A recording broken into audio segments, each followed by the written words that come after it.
शिव जी के मंदिर में जाना सरल है, शिव जी को एक लोटा जल चढ़ाना सरल है, भगवान शंकर का गुणगान करना सरल है। पर शिव महापुराण की कथा कहती है कि सबसे ज़्यादा कठिन है शिव महापुराण पर भरोसा करना, शिव जी पर भरोसा करना, भगवान की विरल भक्ति पर भरोसा करना, भगवान के भजन पर भरोसा करना,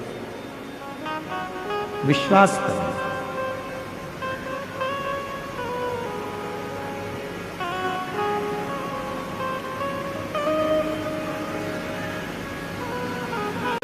आपका भरोसा कितना है? आप शिव पर कितना विश्वास करते हो, कितना भरोसा करते हो, शंकर के कितने करीब आप पहुंचे हो, ये आपका विश्वास पता है।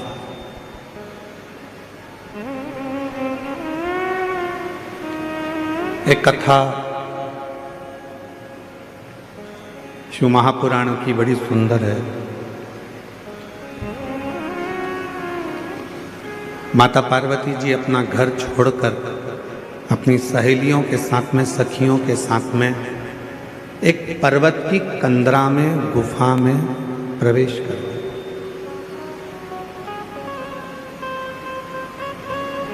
और उसी में माता पार्वती बैठकर शिव जी की साधना करने लगी, भगवान शंकर की भक्ति करने लगी। पहले तप करा, साधना करी,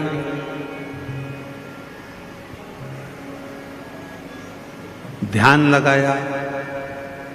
जब ये सब कुछ कर लिया, फिर माता पार्वती जी ने बेल के पान को, बेल के पत्र को, बेलपत्र को खाना प्रारंभ किया। फिर माता पार्वती जी ने बेल का पान, बेल का पत्ता खाना प्रारंभ किया।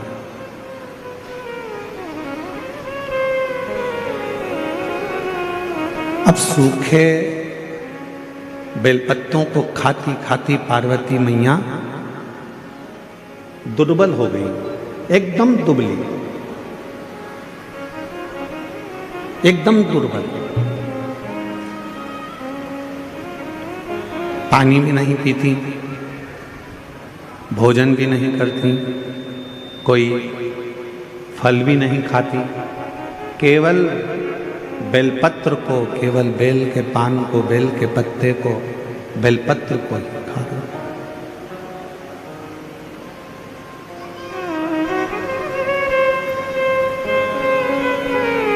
शरीर में उनका पूरा श्याम हो गया, काला पड़ गया। और जब शरीर पूरा श्याम कलर का हो गया, काला पड़ गया, सांवरा हो गया, श्याम कलर का हो गया, तब मेरे देवाधिदेव महादेव उनकी परीक्षा लेने के लिए, थोड़ा ध्यान लगाना कथा में। और शिव जी उनकी परीक्षा लेने के लिए गए और भगवान शंकर ने जाकर कहा, पार्वती तुम शिव की आराधना कर रही हो, भगवान शंकर की साधना कर रही हो, शिव को भज रही हो, पर देवाधिदेव महादेव तो कितने सुंदर हैं।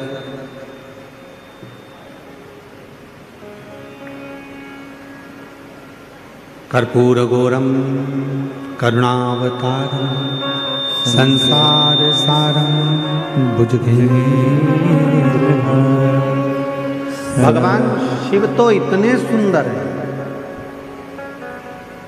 भगवान शंकर तो इतने सुंदर हैं, इतने सुंदर हैं, और तुम इतनी काली हो गई हो, दुर्बल हो गई हो, पत्ते खाती हो, तो शरीर भी तुम्हारा पूरा दुर्बल हो चुका है, और तुम्हारा पूरा शरीर दुर्बल हो गया।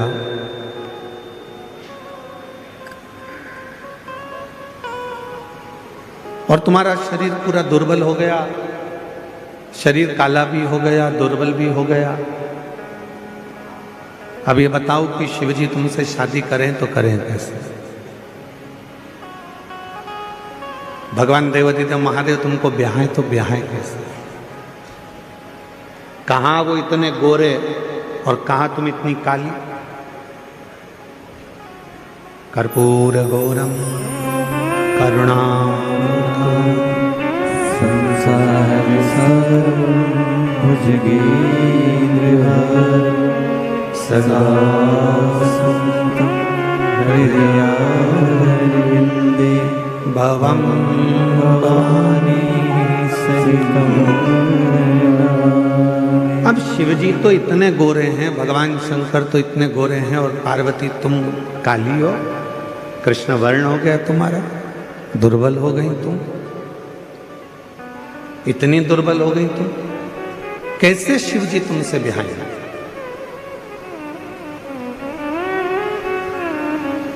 कैसे भगवान शंकर तुमसे शादी करेंगे? कैसे उनका विवाह तुमसे होगा?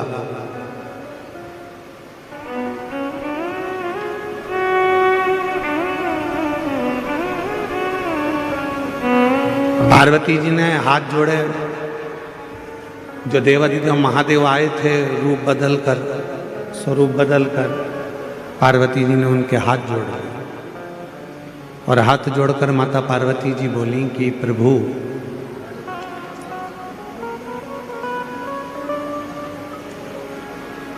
भगवान, ये मेरा विश्वास कहता है और मेरा दृढ़ विश्वास कहता है, बेलपत्र के पत्ते को खाने से जब तुम मेरे पास आकर मुझे उपदेश दे सकते हो, ज्ञान दे सकते हो, मुझे समझा सकते हो, तो ये मेरा विश्वास कहता है कि एक ना एक दिन बेलपत्र का पत्र मेरे मुख में अगर जाता रहेगा तो मेरे भीतर की इंद्रियां संयमित रहेंगी, और जब भीतर की इंद्रियां संयमित रहेगी तो एक ना एक दिन मेरा महादेव भी मेरे पास में मुझे वरने के लिए जरूर आएगा।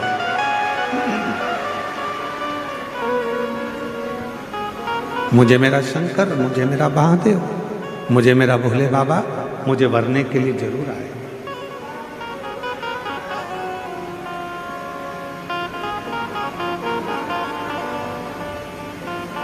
शिव महापुराण की उमा संहिता कहती है, शंकर जी पे चढ़ा हुआ जल का आचमन, शिव जी पे चढ़े हुए जल का प्रोक्षण,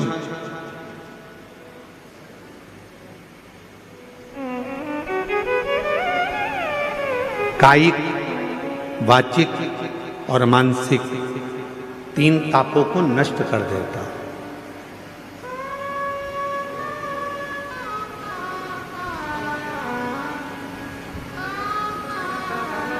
तीन तापों को मिटा देता है,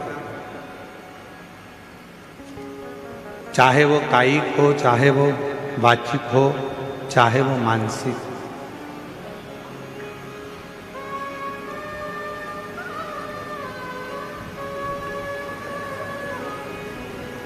और कोई ये ना कहे कि केवल सीहोर वाले महाराज जी कहते हैं कि शंकर जी पे चढ़ा हुआ जल पीना चाहिए। हम आप सबसे कहेंगे, जितने आस्था चैनल पर सुन रहे हैं, जितने तीनों पंडालों में और पंडालों के बाहर जितने भक्त बैठे हैं, पीछे गेट के बाहर, इधर वहाँ जहाँ तहाँ भक्त बैठे हैं, उन सब से एक बात कहेंगे, आप हमारी बात पर भी भरोसा मत करो, आप तो गीता प्रेस गोरखपुर की शिव महापुराण लेकर आओ और उस शिव महापुराण को घर पर एक बार पढ़ कर देखो। उसमें आपको मिलेगा कि शंकर जी पे चढ़े हुए जल का जो आचमन कर लेता है वो फिर संसार सागर में जन्म नहीं लेता, उसकी मुक्ति हो जाती है, मोक्ष।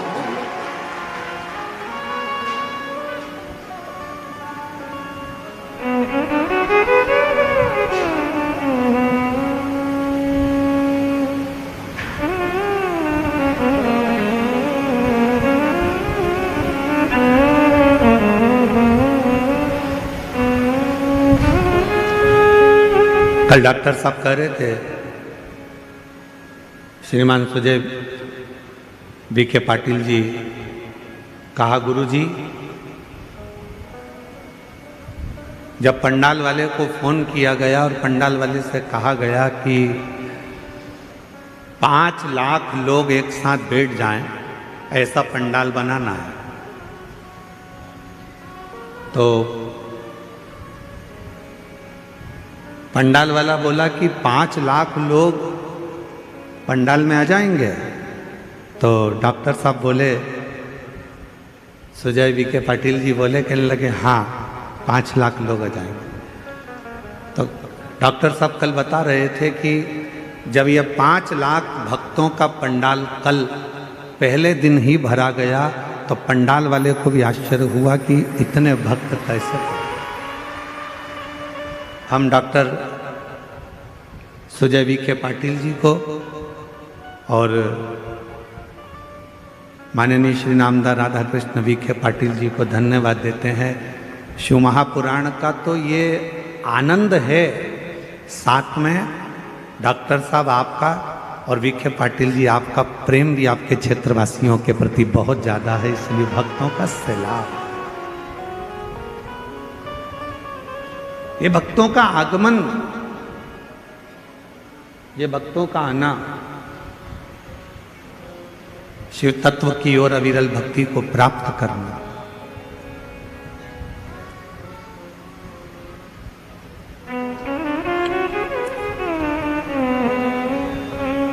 तुमरुका जी ने तो चंचुला देवी को कहा था कि चंचुला, शिव महापुराण की जो कथा है, शिव महापुराण की जो कथा है, ये कथा भी शिव को चढ़ा हुआ जल है, भगवान शंकर को समर्पित किया हुआ जल है। बाहर का रिटर्न आ रहा है पूरा चोंगों का।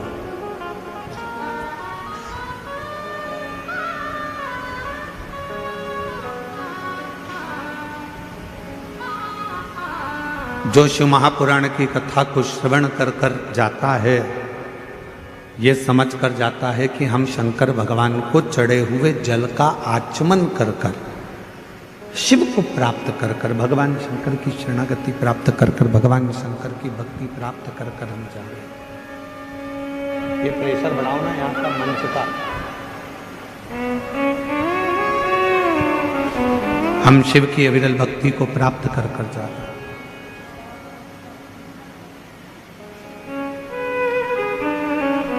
शिव कथा कह रही है, भगवान शंकर का पवित्र चरित्र कह रहा है कि शिव के चढ़े हुए जल का वर्णन स्वयं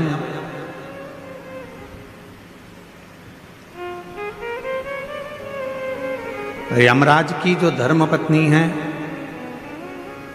यमराज की जो धर्मपत्नी है जिसका नाम है धुमोरना। क्या नाम है उसका? धुमोरना। फिर से बोलो आप लोग, आवाज नहीं आई, डबल से बोलो, धुमोरना। ये यमराज की धर्मपत्नी,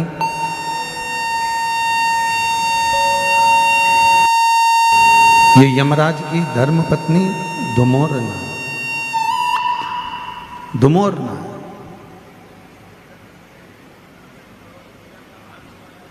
और यमराज की धर्मपत्नी धुमोरना, ये जल के महत्व को एक बार स्वयं ने, धुमोरना ने पूछा था।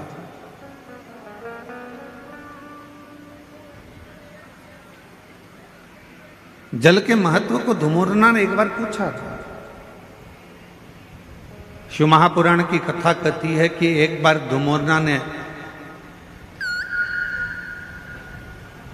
शंभु शरणे पड़ी मांगो घड़ी रे घड़ी, दुख काटो दया करी ने दर्शन आपो।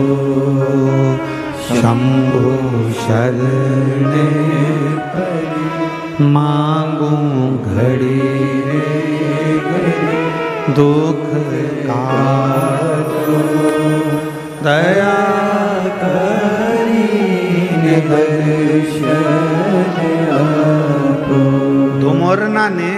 एक बार देखा यमराज की साक्षी में भैंसे को।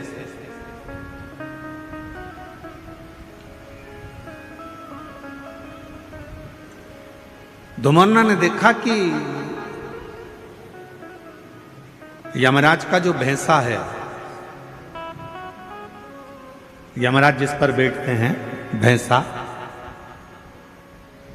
क्या नाम है उस भैंसे का जिस पे यमराज बैठते हैं? जम के बोलो जरा।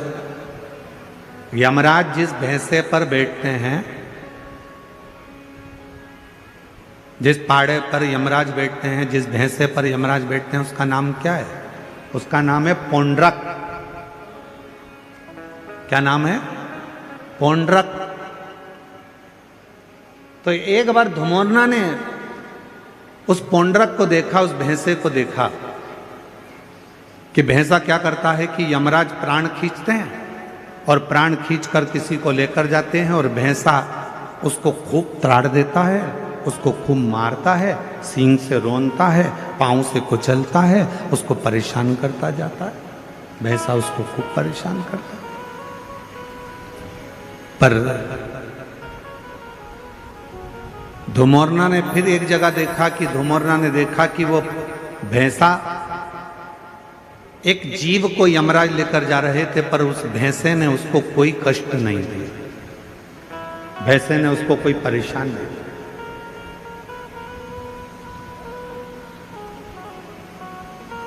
अब किसी को तो भैंसा मारता था और किसी को नहीं मारता था, किसी को कष्ट देता था, किसी को नहीं देता था। धुमरना के मन में, यमराज की धर्मपत्नी के मन में यह बात अड़, और यमराज की धर्मपत्नी के मन में यह बात अड़ी, और यमराज की धर्मपत्नी ने विचार करा आखिर ये हो क्या रहा।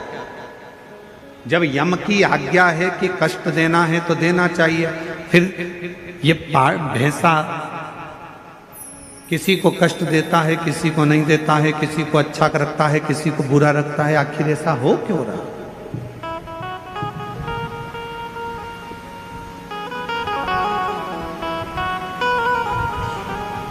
धुमरना ने भैंसे को बुलाया और भैंसे को बुलाकर धुमरना ने कहा, क्यों रे पौंड्रक, ये बता कि किसी को यमराज जब खींच कर लेकर जाते हैं, प्राण जब छूटते हैं, तो किसी को तो तू बहुत कष्ट देता है, किसी को तो तू खूब मारता है, कष्ट देता है, परेशान करता है, उसको खूब खूब रोनता है, पाँव से भी रोनता है, सींगों से भी रोनता है, किसी को तो बहुत कष्ट देता है।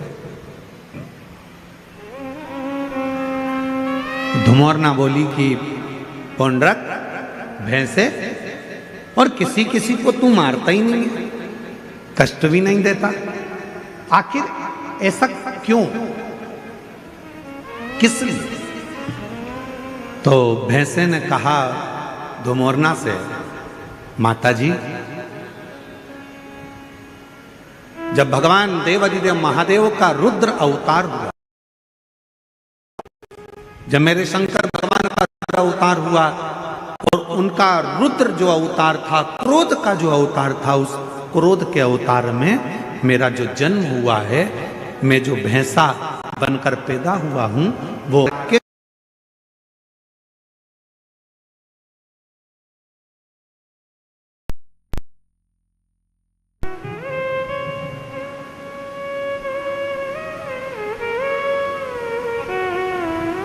और मेरा जन्म हुआ रुद्र की जंघा से। जब मेरा जन्म हो गया रुद्र की जंघा से, तो मैं समझ नहीं पाया कि मैं कहां जाऊंगा। तब देवाधिदेव महादेव ने कृपा कर कर मुझे यमराज को दे दिया और मैं यमराज का सेवक बन गया। यमराज ने कहा कि तुम यदि मेरे पास में रहोगे तो मेरी आज्ञा का पालन करना पड़ेगा। तो देवाधिदेव महादेव जी ने कहा कि यमराज को मैंने तुम्हें दिया है तो तुम्हें इसकी आज्ञा का पालन करना है, तुम आज्ञा का पालन करो। और यमराज की आज्ञा का पालन धुमरना से भैंसा कहता है कि मैं करने लगा। पर शिवजी ने मुझे कहा कि ए पौंड्रक, एक बात सुन, तू यमराज का भैंसा जरूर बनेगा, तू यमराज के पास जरूर रहेगा, पर एक काम करना, तुझे मैंने जन्म दिया है, मेरी जंघा से तू उत्पन्न हुआ है। रुद्र कहते हैं यदि कोई संसार का मनुष्य, पशु, पक्षी, जानवर, जलचर, थलचर, कोई मानव, उसके शरीर में अगर शिवलिंग पर चढ़ा हुआ जल, शंकर का चढ़ा हुआ जल यदि उसके शरीर पर कहीं लगा हो, या उसके मुख में शंकर का चढ़ा हुआ जल पड़ा हो, तो उसे तो त्राण मत देना, उसे कष्ट मत देना, उसको सीधे मार्ग से लेकर, उसको तू त्राण मत देना, उसको तू कष्ट मत देना, उसको तू सीधे मार्ग से लेकर, उसको तू परेशान मत करना।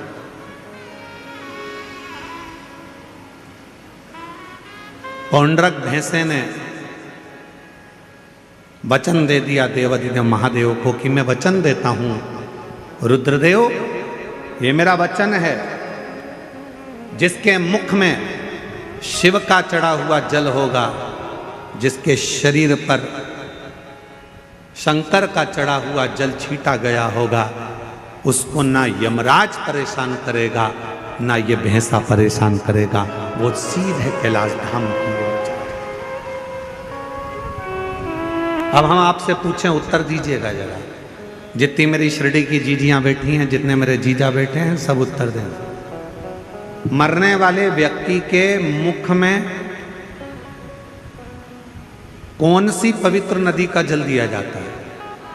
जम के बोलो जरा। गंगा का जल। तुरंत जाओ जल्दी से गंगा का जल इसके मुख में डाल दो। कभी किसी ने पूछा अपने पूर्वजों से, अपने बुजुर्गों से कि मरने वाले के मुख में गंगा जल क्यों दिया जाता है? कभी किसी पवित्र व्यक्ति से पूछा कि मरने वाला व्यक्ति का जब उसको जब शमशान ले जाया जाता है तो उसके शरीर को गंगा जल डालकर पानी से नहलाया जाता है, साफ करा जाता है? कभी किसी ने अपने बुजुर्गों से पूछा कि मरने वाले के मुख में गंगा जल क्यों देते हैं? मरने वाले के मुख में गंगा जल क्यों दिया जाता है? मरने वाले के ऊपर गंगा जल का प्रोक्षण क्यों करा जाता है? गंगा जल क्यों छीटा जाता है? उसका एक कारण है, रुद्रदेव ने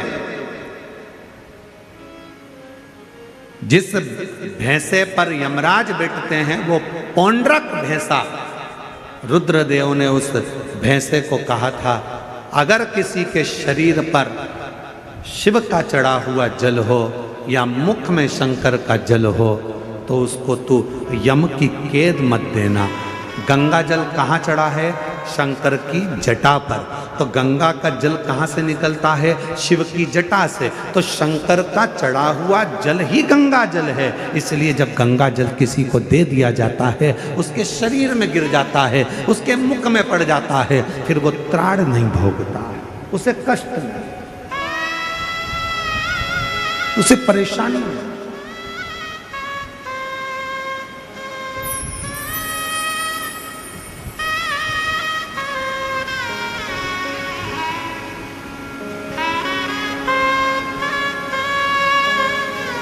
महाराज,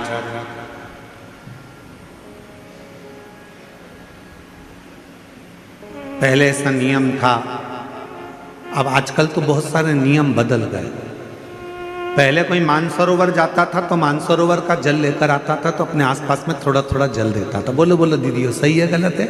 कोई गोदावरी स्नान करने के लिए जा रहा है तो माँ गोदावरी का जल लेकर आ रहे हैं तो थोड़ा थोड़ा आसपास में बांटते थे।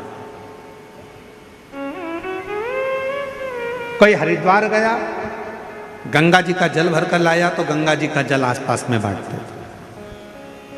पहले ऐसा नियम था। अब बीच में लोगों ने ये नियम बंद कर कर गिफ्ट बांटना चालू कर दिया। हम केदारनाथ जी गए थे, तुम्हारे लिए गिफ्ट लेकर आए। हम हरिद्वार गए थे, तुम्हारे लिए गिफ्ट लेकर आए। हम शिरडी गए थे, तुम्हारे लिए गिफ्ट लेकर आए। फिर गिफ्ट का काम बंद हुआ तो लोगों ने फिर प्रसाद देना चालू करा। हम उज्जैन गए थे, तुम्हारे लिए प्रसाद लेकर आए। हम वहाँ गए थे, तुम्हारे लिए ये प्रसाद लेकर आए। हम तुम्हारे लिए ये प्रसाद लेकर आए। शिव महापुराण की कथा कहती है किसी मंदिर, देवालय, शिवालय या किसी तीर्थ का सबसे बड़ा प्रसाद होता है वहां की पवित्र नदी का कुंड का जल। वो जल जब हम अपने आसपास में देते हैं तो हमें हजारों हजारों तीर्थ का पुण्य फल प्राप्त हो जाए।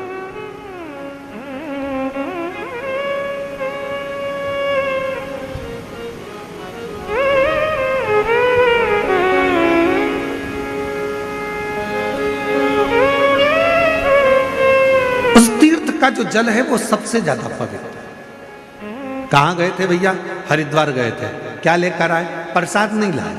फिर कहाँ गए थे भैया? बद्रीनाथ गए थे। क्या लेकर आए? तो कहा हम कुछ लेकर नहीं आए, हम तो केवल थोड़ा सा माँ अलकनंदा का जल लेकर आए। हम कहाँ गए थे? यमुनोत्री, हम यमुना जी का थोड़ा सा जल लेकर आए। हम कहाँ गए थे? नासिक, त्र्यंबक, हम गोदावरी माँ का जल लेकर आए। हम कहाँ गए थे? तो ओमकारेश्वर, हम माँ नर्मदा का जल लेकर आए। हम कहाँ गए थे? उज्जैन महाकाल। क्या लाए? थोड़ा सा क्षिप्रा महारानी का जल लेकर आए। हम कहाँ गए थे? प्रयागराज। क्या लाए? त्रिवेणी का जल लेकर आए। उस जल की महत्वता, पर लोगों ने उस जल की महत्वता को कम कर दिया। कहाँ गए थे? मानसरोवर। क्या लेकर आए? शिव जी का मानसरोवर का जल लेकर आए। थोड़ा थोड़ा सा जल, भले एक बूंद दिया जाए, पर वो जल में दूसरा जल मिलाकर उस जल को जब वितरण किया जाता है तो शास्त्र कहता है जो मानसरोवर नहीं गया, जो उज्जैन नहीं गया, जो हरिद्वार नहीं गया, जो काशी नहीं गया, जो त्र्यंबक नहीं गया, अगर वहाँ का जल, पवित्र नदी का जल, कुंड का जल यदि हमारे घर में आ जाता है, हम भले उस स्थान पर नहीं गए, पर वो जल का जब हम प्रोक्षण करते हैं, आचमन करते हैं, तो हमें उसी तीर्थ का पूरा पुण्य फल उसी क्षण प्राप्त हो जाता है। अब आजकल का जमाना थोड़ा दिखावे का हो गया, तो लोग कहते कहाँ गए थे साहब? तो कहा हम यहाँ गए थे, हम वहाँ से गिफ्ट लेकर आए। हम शिरडी गए थे, वहाँ से तुम्हारे लिए गिफ्ट लाए। हम वहाँ त्र्यंबक गए थे, गिफ्ट लाए। उज्जैन गए थे, गिफ्ट लाए। गिफ्ट नहीं,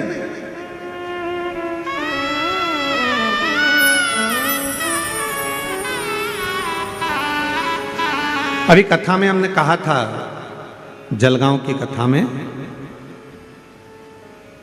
कि करवा चौथ पर तुम्हारा पति तुमको गिफ्ट दे,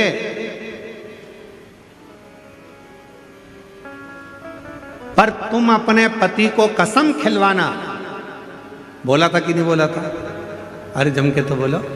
तुम अपने पति को सौगंध दिलवाना करवा चौथ के दिन कि तुम मुझे गिफ्ट दे रहे हो, चलेगा, पर मुझे भी एक गिफ्ट चाहिए कि तुम कसम खाओ, सौगंध खाओ कि जब भी गाड़ी चलाओगे तो हेलमेट जरूर लगाओगे।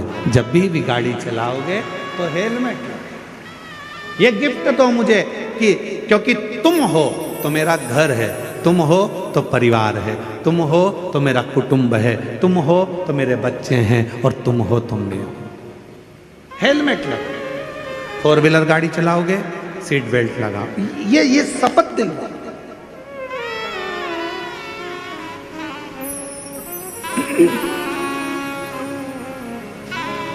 और मैंने तेरे ही भरोसे बाबा, तेरे ही भरोसे हवा बिच उड़ती जावांगी बाबा, डोर हथो छड़ी नामे कटी जावांगी।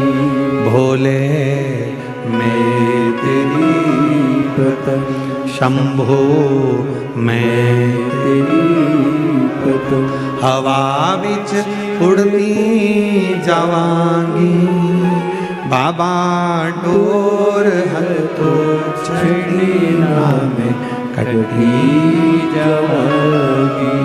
भोले मैं तेरी पतन, शंभो मैं तेरी।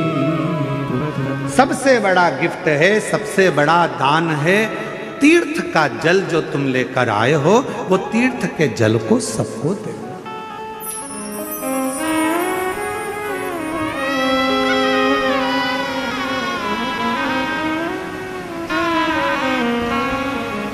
मुख में गंगा जल हो, ब्रज का बंसी बट हो।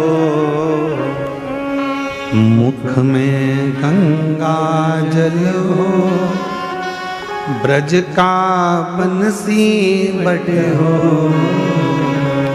मेरा काशी वाला निकट हो, जब प्राण तन से निकले। मेरा काशी वाला निकट हो, जब प्राण तन से निकले। काशी वाला क्यों निकट हो? क्योंकि माता पार्वती जी ने शिव जी से 2 वर मांगे थे काशी में। पहला वर काशी में मांगा था माता पार्वती जी ने कि जिस पति पत्नी में झगड़ा हो उसमें प्रेम बहुत बढ़े। इसलिए आज भी पति पत्नी का आपस में झगड़ा होता है तो उनमें प्रेम बढ़ता है। पति झगड़ा कर कर जाता है, ऑफिस से आते से ही पूछता है क्यों तेरी मम्मी कहां गई, तुरंत पूछता, मतलब झगड़ा समाप्त, प्रेम।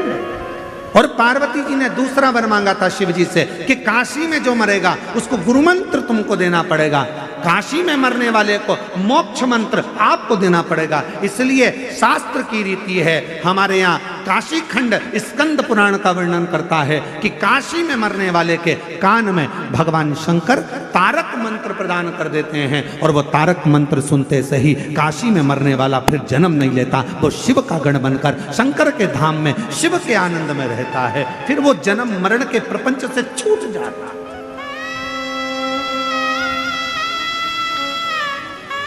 फिर वो जन्म मरण के प्रपंच से मुक्त हो गए, मुक्त।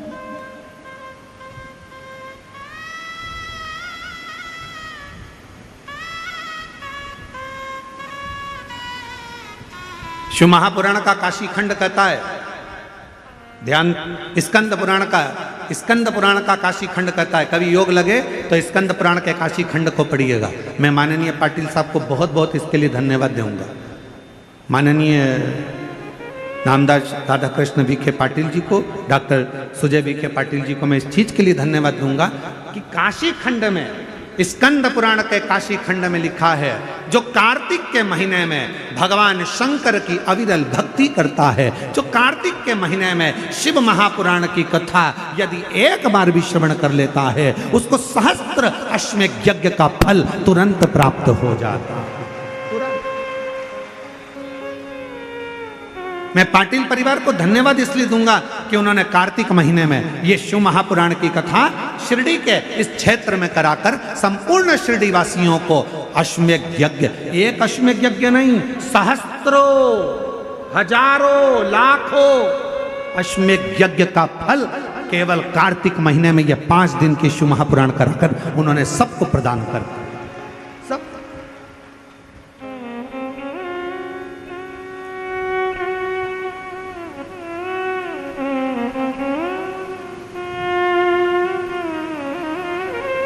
जब डॉक्टर सुजय विखे पाटिल जी कथा लेने के लिए सीहोर आए थे तो उस समय पर बता रहे थे, उनको 2-3 तारीख बताई गई पर उन्होंने जो तारीख चुनी वो कार्तिक के महीने की चुनी। तो हमको भी आश्चर्य हुआ कि जरूर माता पिता के संस्कार इतने प्रबल हैं कि कार्तिक के महीने की अगर तारीख चुनी है तो उसमें फल, तो ये श्रेष्ठता हुआ।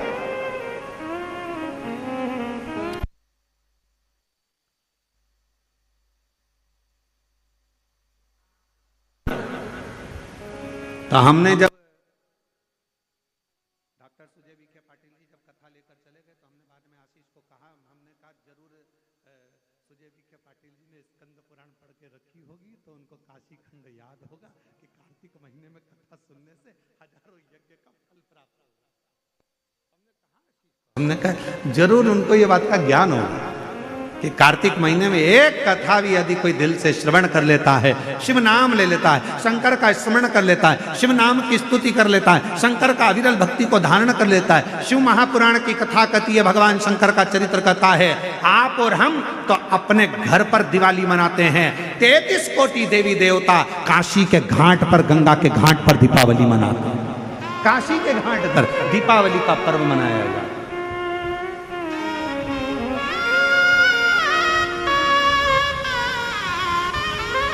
शिव धाम में, भगवान शंकर के धाम में, काशी में, शंकर के अविरल धाम, हम तो आपसे भी कहेंगे, आपके घर के आसपास में जो शंकर का मंदिर हो ना, दीपावली के दिन शंकर के मंदिर में जाकर दीपदान जरूर करना। दीपावली के पर्व पर शिव मंदिर में जाकर उसके आसपास में दीप जरूर लगाना। क्यों? आपको वही फल प्राप्त होगा जो काशी में देवताओं ने दीप जलाकर प्राप्त किया, वही।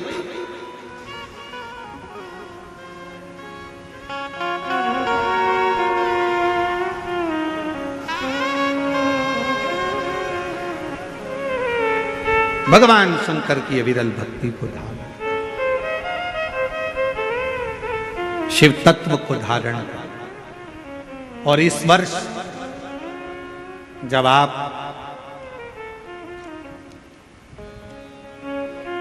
बीस अक्टूबर को दिवाली मनाएं और 20 तारीख को जब आप दीपावली का पर्व मनाएंगे, हमारे यहाँ भी दीपावली कुबेरेश्वर धाम पर 20 तारीख की है, खजाना रहता है, ऐसा ही क्रम दीपावली पर्व का रहता है। तो 20 तारीख को जब आप दीपावली मनाएं, तो इस वर्ष सबको कहूंगा, जितने भी आस्था चैनल पर कथा सुन रहे हैं, जितने फेसबुक यूट्यूब पर कथा श्रवण कर रहे हैं, यदि आपकी जिंदगी में 4 दिन दुकान चल रही है, 4 दिन बंद पड़ी है, व्यापार थोड़े दिन चलता है, थोड़े दिन बंद हो जाता है, आपके विद्रोही, आपके दुश्मन आप पर कहीं ना कहीं से इधर से उधर से वार कर रहे हैं, या आपका लक्ष्य आपको प्राप्त नहीं हो रहा, कोई बहुत मेहनत करता है तो भी लक्ष्य नहीं मिल पा रहा, जहां तक आपको पहुंचना है वहां तक यदि आप नहीं पहुंच पा रहे हैं, तो इस दीपावली पर जब आप 20 तारीख को दीपावली का पर्व मनाएं, तो 20 तारीख को दीपावली के पर्व के दिन शंकर भगवान को स्पर्श कराकर एक बेलपत्र लेकर जरूर अपने घर पर आए, और जहां पूजन कर रहे हैं उस बेलपत्र को एक प्लेट में अवश्य रखें, उस पर हल्दी और कुंकू उस पर अवश्य चढ़ाएं। एक चावल का दाना लाल कर, एक चावल का दाना पीला कर उस बेलपत्र पर अवश्य चढ़ाएं, और उस बेलपत्र को अपने पास में 1 वर्ष तक संभाल कर रखना। फिर अगले साल आप और हमें बताना कि उस बेलपत्र ने आपको मंजिल तक पहुंचाया कि नहीं पहुंचाया, आपको लक्ष्य प्रदान कराया कि नहीं। कई लोग रहते हैं, बहुत मेहनत करते हैं, बहुत परिश्रम करते हैं, सब चाहते हैं कि ये व्यक्ति इतने स्थान पर बैठे, इसको ये पद मिलना चाहिए, इसको ये कुर्सी मिलना चाहिए, इसको ये जगह मिलना चाहिए, इसको वहां तक पहुंचना चाहिए, इस व्यक्ति को तो इस पद पर पहुंचना चाहिए पर नहीं पहुंच पाता, इस व्यक्ति को तो वहां तक पहुंचना है पर ये नहीं पहुंच पाता। एक बेलपत्र का प्रयोग कर देखो, अगले वर्ष बात करेंगे कि मेरे भोलेनाथ ने आपका हाथ पकड़कर आपको उस मंजिल तक भेजा कि नहीं भेजा।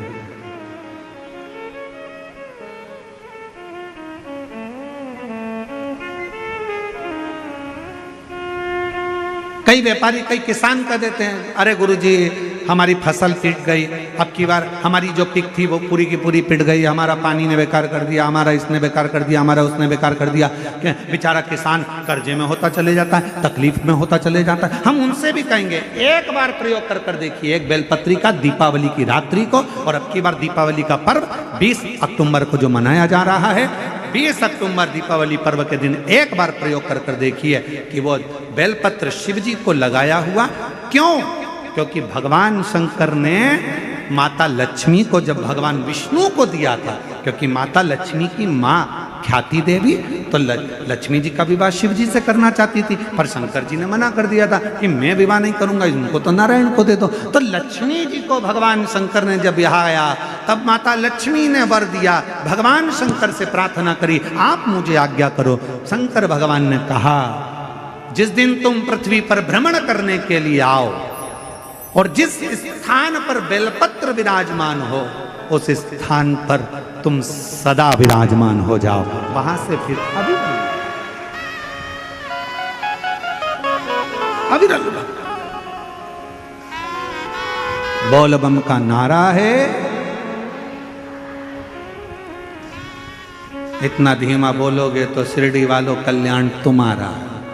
अच्छे से बोलो जरा, बोल बम का नारा है। हर हर महादेव। शिव तत्व की प्राप्ति।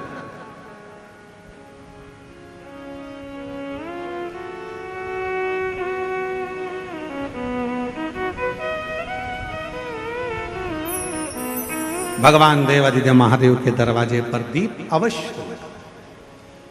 हमारे यहाँ कुबेरेश्वर धाम पर लोग दिवाली मनाने के लिए जब आते हैं, दीपावली पर्व के लिए जब आते हैं, खजाने के लिए जब आते हैं, तो भक्ति के साथ, अविरल भक्ति के साथ शिव तत्व को प्राप्त करने के। और शिव क्या ना दे,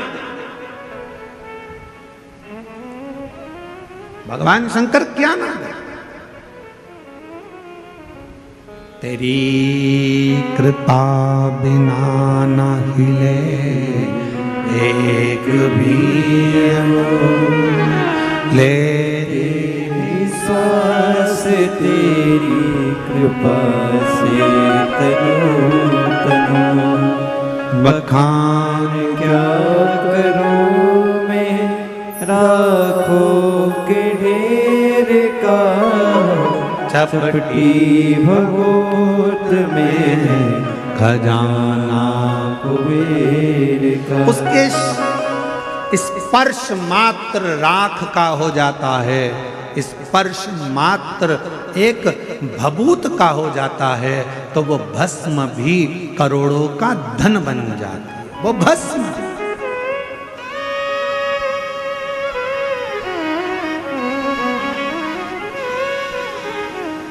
इसलिए शिव महापुराण की कथा कहती है, एक लोटा जल सारी समस्या का हल।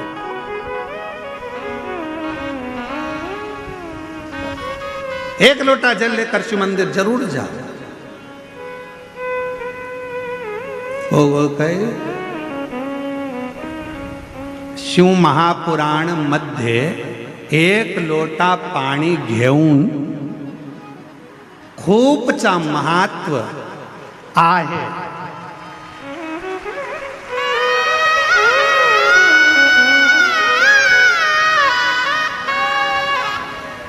शिव महापुराण में एक लोटे जल का बड़ा महत्व बताया है, बड़ा महत्व।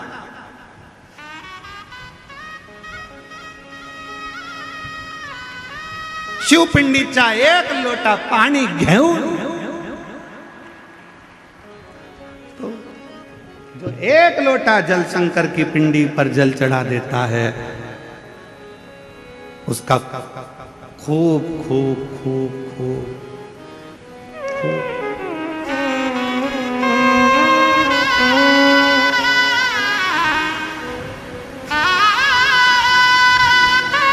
और तेरी कृपा का क्या है भरोसा, कब किस पर हो जाए। जरा हम पर कर दो, जरा सी हम पर कर दो। तेरी कृपा का क्या है भरोसा, कब किस पर हो जाए। जरा सी हम पर कर दो, जरा सी हम पर कर दो। जिस पर भी हो गई तेरी कृपा करुणा, वो भव पार हुआ, भव पार हुआ। पापी हो चाहे जितना, उसका भी बाबा उद्धार हुआ, उद्धार हुआ। गिद्ध अजामिल गणिका जैसे तेरे मन को भाए। जरा सी हम पर कर दो, जरा सी जरासी हम पर कर दो।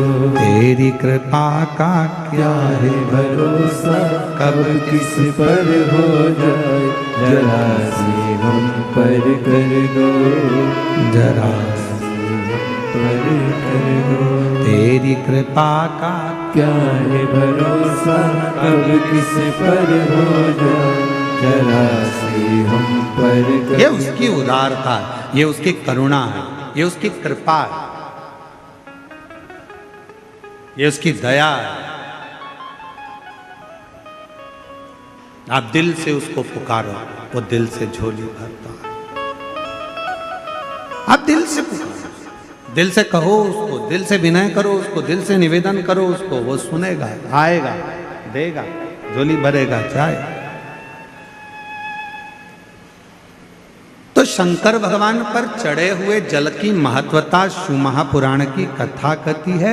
भगवान शंकर का पवित्र चरित्र कह रहा है कि मरने वाले व्यक्ति के मुख में गंगा जल क्यों दिया जाता है। आपके बच्चे पूछें, आपके रिश्तेदार पूछें तो उनको बताना कि शिव महापुराण में वर्णन आता है, स्वयं यमराज की धर्म पत्नी धुमोरना ने यह प्रश्न स्वयं जिस पर यमराज बैठते हैं उस भैंसे से, उस पौंड्रक से पूछा, भैंसे से कि तू किसी को कष्ट देता है, किसी को नहीं देता।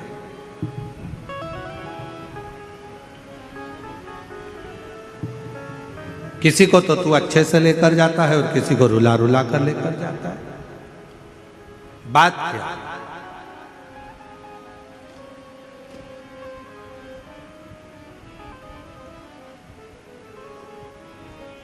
क्या बात है?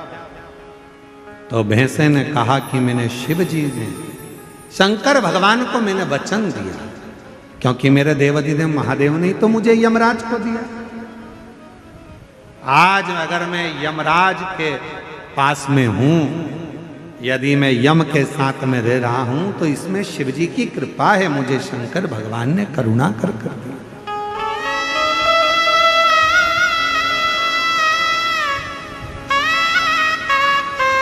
ये शिव की उदारता से मुझे मिला। इसलिए हमारे सनातन धर्म में आज भी नियम है, ये गंगा का जो जल है वो भगवान शंकर का चढ़ा हुआ जल है, शिव के ऊपर से चढ़कर नीचे आ। कई लोग हमारा बहुत विरोध जब करते हैं तो विरोध में कह देते हैं कि शिव जी पे चढ़ा हुआ जल मत पियो। सीहोर वाले महाराज ने बताया पियो, और ये कहता है मत पियो। तो जो तुमसे कहे कि शंकर पर चढ़ा हुआ जल नहीं पीना चाहिए, तो उनको कहना कि फिर तुम मरते समय तू गंगा जल भी मत पीना, क्योंकि वो भी तो शंकर जी पे चढ़ा हुआ है। शिव जी के शीश पर आया तब तो नीचे आया। शिव महापुराण की कथा कहती है कि धुमोरना से, यमराज जी की धर्म पत्नी से स्वयं भैंसा कह रहा है, वो पौंड्रक भैंसा कह रहा है कि शिव की कृपा, शंकर की। कहा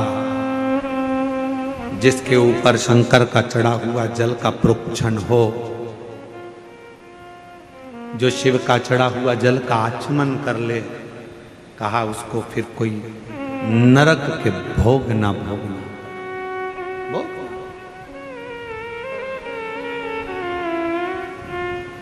मुख में गंगा जल हो, ब्रज का बंसी बट हो। मुख में गंगा जल हो, ब्रज का बंसी बट हो। मेरा काशी वाला निकट हो, जब प्राण तन से निकले। मेरा काशी वाला निकट हो, जब प्राण तन से निकले।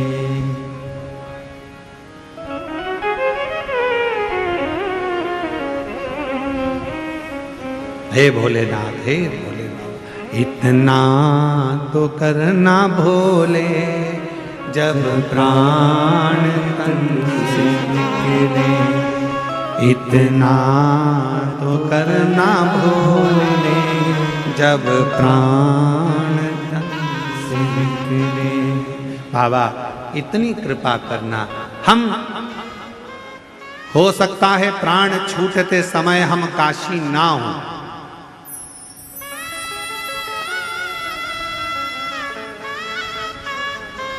हो सकता है प्राण छूटते समय हम काशी ना हो, पर यदि हमने शंकर भगवान आपको एक लोटा जल चढ़ाया है तो इतनी कृपा जरूर करना, हम भले काशी में ना हो पर काशी वाला हमारे करीब में जरूर हो। ऐसी काशी वाला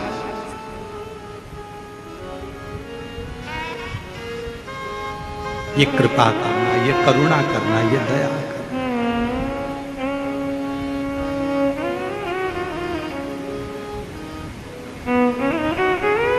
यमराज की जो धर्मपत्नी है ना,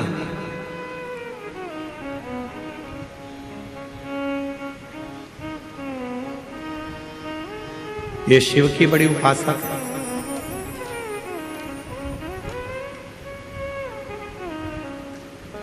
ध्रुमोर्ना दक्ष प्रजापति की बेटी है। शंकर भगवान की धर्म पत्नी भी, माता सती भी दक्ष प्रजापति की बेटी है। कामदेव की धर्म पत्नी रति भी दक्ष प्रजापति की बेटी है। यमराज की धर्म पत्नी वो भी धुमोरना भी दक्ष प्रजापति की बेटी है। महाराज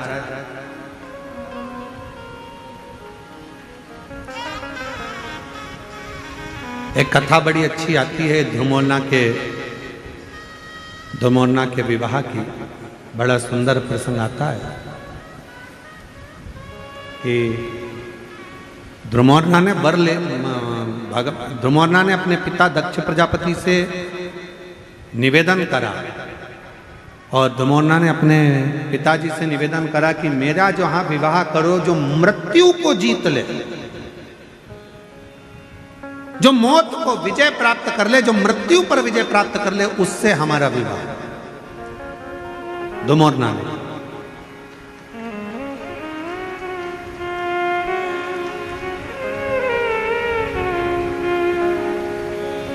अपने पिताजी से कह रही है ध्रुमोरना, दक्ष प्रजापति से कह रही है ध्रुमोरना, कैसी कृपा करिए हमारा विवाह वहां हो जो मृत्यु पर विजय प्राप्त कर ले। तो इतने में दक्ष प्रजापति ने विचार करा, ठीक है अगर आप ऐसा कहते हो तो आपके लिए हम वही वर ढूंढेंगे जो मृत्यु पर विजय प्राप्त कर ले। तो उनके लिए उसी समय पर दक्ष प्रजापति ने यमराज को लाकर खड़ा कर दिया। तो ध्रुमोरना ने देखा कि यमराज इसका तो पूरा स्वरूप बड़ा कृष्ण है, काला है और भयंकर स्वरूप है। तो इतने में ध्रुमोरना ने कहा कि पिताजी इनसे विवाह, तो कहा ये यमराज है, इससे विवाह कर लीजिए। ध्रुमोरना ने अपने पिताजी का कहना माना, हाँ भर ली। शादी के मंडप में ध्रुमोरना पहुंच गई। जरा ध्यान से सुनना, शादी के मंडप में ध्रुमोरना पहुंच गई।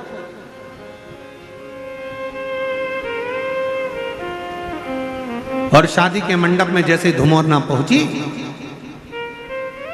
यमराज बाजू में पास में आकर बैठा और यमराज से ध्रुमोरना ने मुस्कुराकर कहा कि आज मुझे बड़ी प्रसन्नता हो रही है कि मुझे जो पति मिला है वो मृत्यु पर विजय प्राप्त करने वाला है, मृत्यु पर विजय। इतने में तुरंत यमराज ने कहा, ध्रुमोरना तुम्हें गलतफहमी हो रही है, मैं मृत्यु पर विजय प्राप्त नहीं करता हूं, मैं व्यक्ति को मृत्यु देता हूं। इतने में तो ध्रुमोरना उठकर खड़ी हो और ध्रुमोरना ने विचार करा कि मेरा विवाह उसके साथ हो रहा है जो मृत्यु प्रदान करता है, और मैंने तो अपने पिताजी से कहा था कि जो मृत्यु पर विजय प्राप्त करे मेरा विवाह उससे होना चाहिए। इतने में तुरंत यमराज ने कहा कि मृत्यु पर मैं विजय प्राप्त नहीं कर सकता, पर धुमोरना मृत्यु पर तो केवल एक है जो विजय प्राप्त कर सकते हैं, पर उनका विवाह माता सती के साथ, तुम्हारी बहन के साथ हो चुका है, और वो देव अधिदेव महादेव हैं जो मृत्यु पर विजय प्राप्त कर ले।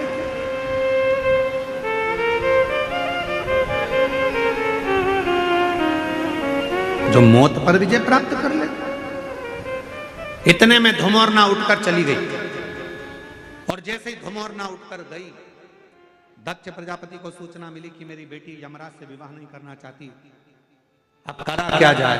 इतनी देर में दक्ष प्रजापति ने अपनी दूसरी बेटी विजया को मंडप में ले जाकर बिठा दिया। शादी के मंडप में जैसी विजया बैठी, वैसे ही उसी समय, उसी पल, उसी घड़ी सती ने धुमोरना से पूछा कि बहन क्या बात है, तेरी शादी हो रही है, दूल्हा भी अच्छा है, वर अच्छा है, सब कुछ ठीक है, फिर तू शादी क्यों नहीं करना चाहती। धुमोरना ने कहा, मैंने अपने पिता दक्ष प्रजापति से वर मांगा था कि मेरा विवाह हो तो उसके साथ हो जो मृत्यु पर विजय प्राप्त कर ले, पर मेरे पिताजी तो विवाह कर रहे हैं जो मृत्यु की दंड देता है, मृत्यु की सजा देता है, उस यमराज से विवाह कर रहे हैं जो मौत देता है। तो क्या हुआ? कोई बात नहीं।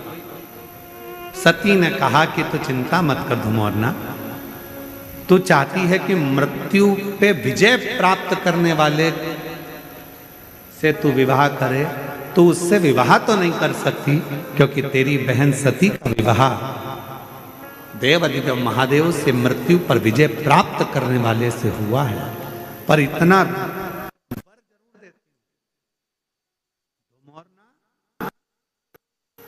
तेरा पति मृत्यु लोक में जाकर जिस व्यक्ति के प्राण को लेकर जाएगा यमलोक में, उस समय पर जिसके प्राण छूट रहे होंगे, उसके मुख से यदि शिव का नाम निकल गया तो धुमोरना उसी क्षण तुझे शंकर का दर्शन हर पल हर घड़ी होता है, हर पल। और उसका वर क्या प्राप्त होगा, उसका फल क्या प्राप्त होगा? शिव महापुराण की कथा कहती है, श्री शिवाय नमस्तुभ्यम, ओम नमः शिवाय, ओम ओम नमः शिवाय, ओम नमः श्री शिवाय नमस्तुभ्यम बोलने वाला, ओम नमः शिवाय बोलने वाला, हर हर महादेव बोलने वाला, बोल बम का नारा है, बाबा है सहारा है, ऐसे उच्चारण करने वाला, शिव तत्व को गुंजायमान करने वाला, शंकर के नाम को लेने वाला जब अपने प्राणों को छोड़ता है और उसके मुख से यदि भूलवश भी शिव का नाम निकल जाता है तो धुमोरना शिव जी का दर्शन करती है और यमराज से प्रार्थना करती है, आप इस जीव को जब लेकर आओ तो नरक लेकर मत जाना, इसको बैकुंठ छोड़कर आना, वहां देवता इंतजार कर, वहां देवता इंतजार कर।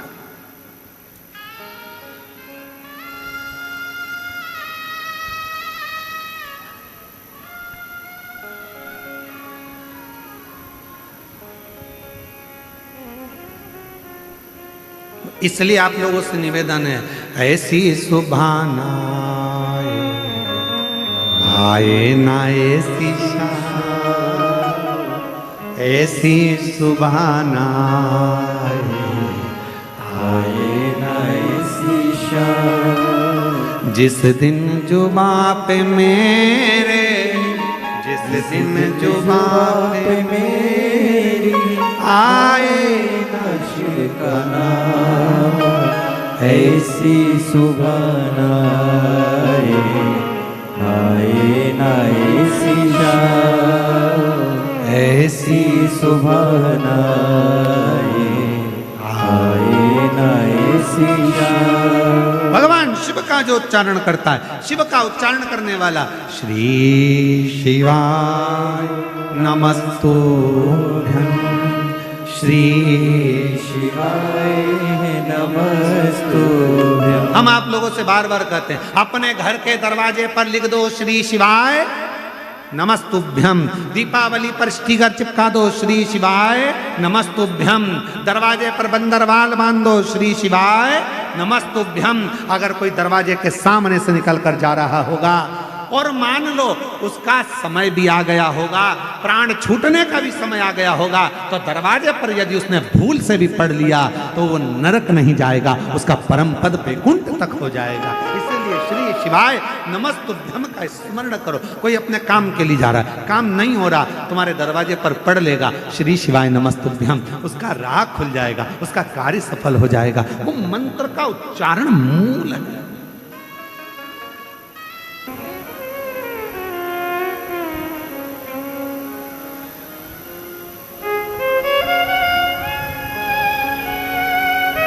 कार्तिक का महीना, शिव महापुराण की कथा, शिरडी का पवित्र क्षेत्र और यह पवित्र शिव महापुराण की कथा। मैं फिर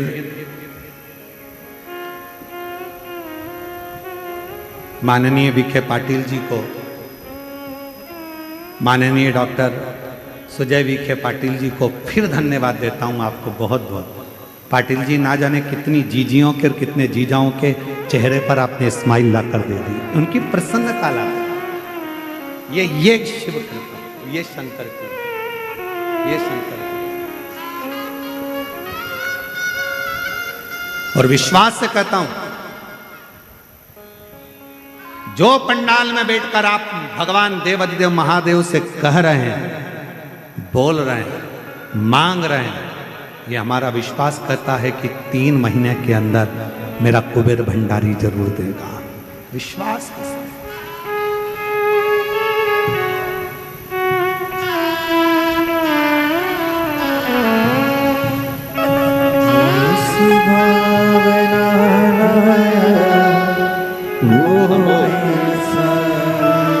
तेईस साल के बाद हुआ है। एक बार जोरदार ताली बजाकर स्वागत करिए।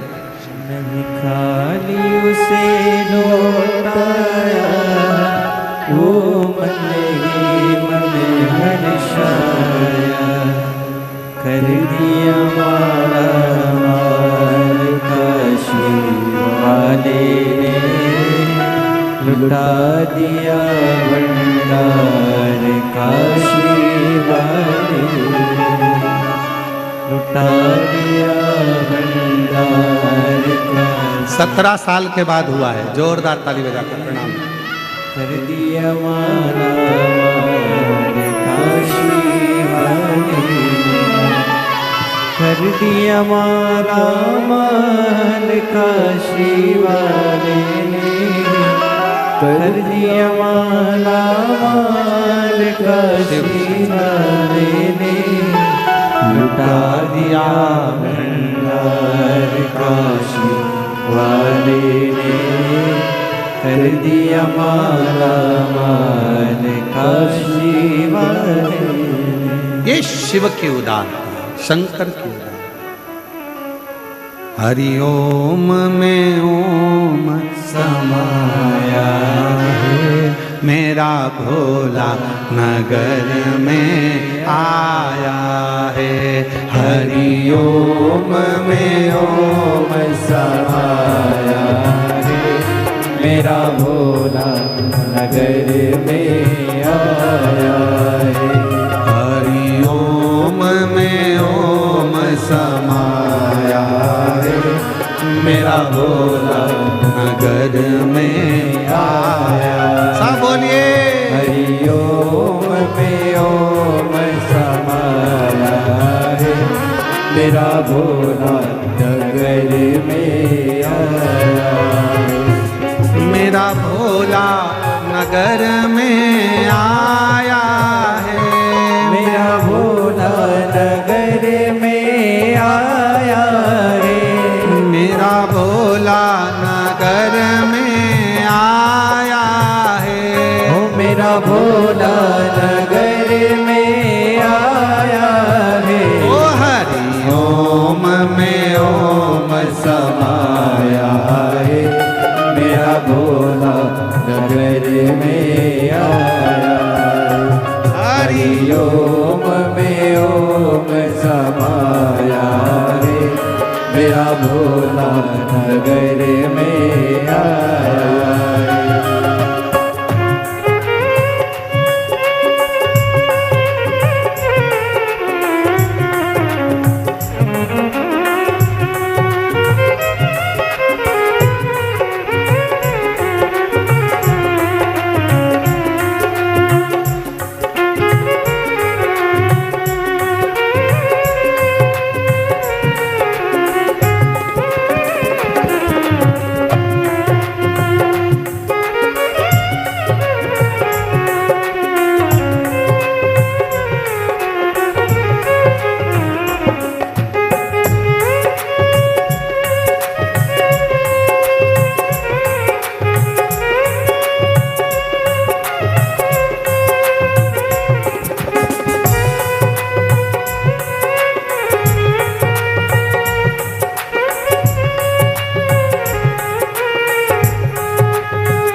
पे चंदा है, मेरे भोले के मस्तक पे चंदा है, मेरे भोले के मस्तक पे चंदा है, मेरे भोले के मस्तक पे चंदा है, मेरे भोले के मस्तक पे चंदा है, मेरे भोले के मस्तक पे चंदा है।